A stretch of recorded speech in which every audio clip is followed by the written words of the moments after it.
Hey everyone, in this video I'll show you how to record a specific window in OBS Studio. Let's get started. What you need to do first is open OBS Studio.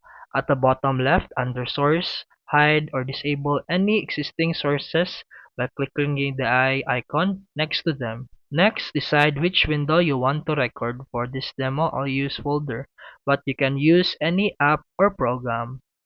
With your chosen window open, go back to OBS and click the plus button under Sources.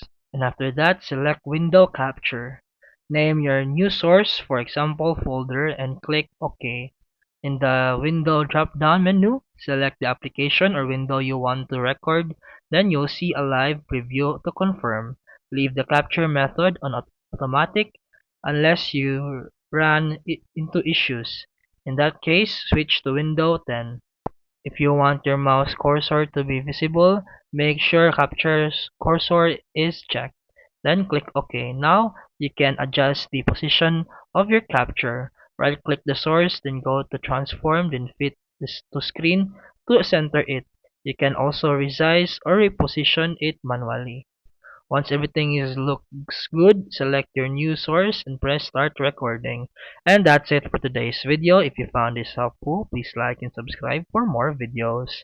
See you in the next one.